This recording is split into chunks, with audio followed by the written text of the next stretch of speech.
Ilang insidente ng karahasan ang naitala ng Armed Forces of the Philippines dahil sa sunod-sunod na pag-atake ng rebeldeng grupo sa ilang bahagi ng Mindanao. Bukod kasi sa MNL, tignan din ngayon ng mga otoridad ang galaw ng Abu Sayyaf at Bangsamoro Islamic Freedom Fighters sa nasabing rehiyon. Narito ang ulat ni Waywaya Macalma. Simula nang umatake ang breakaway group ni Normie Suarez sa Zamboanga City nitong Lunes, ay 3 insidente na ang naitala sa Suluna, kalapit na isla sa Zamboanga.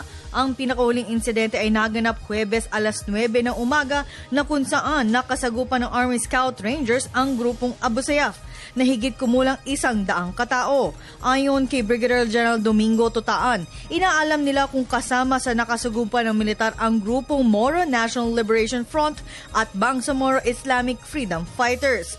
Muling iginiit ni Tutaan na walang kinalaman ito sa ilang araw na standoff sa Zamboanga City at hindi rin ito spillover.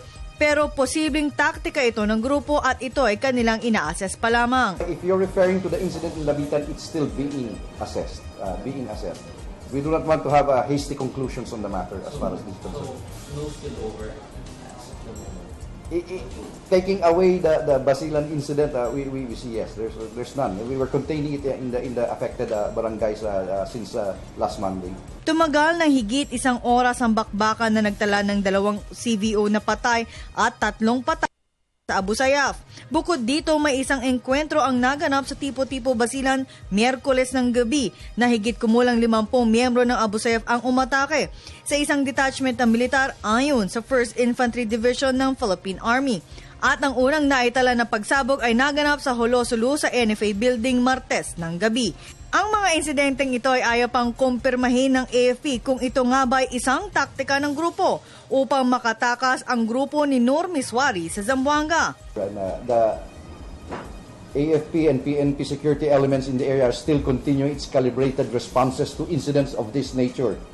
The calibrated responses are in view of our strong desire that civilian population will not be affected because the fires are coming from the group of the armed men, and we do not want in the response that civilians will be caught in any crossfire.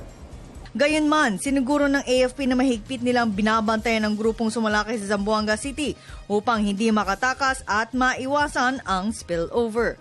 Para sa Telebisyon ng Bayan, Waywaya Macalma.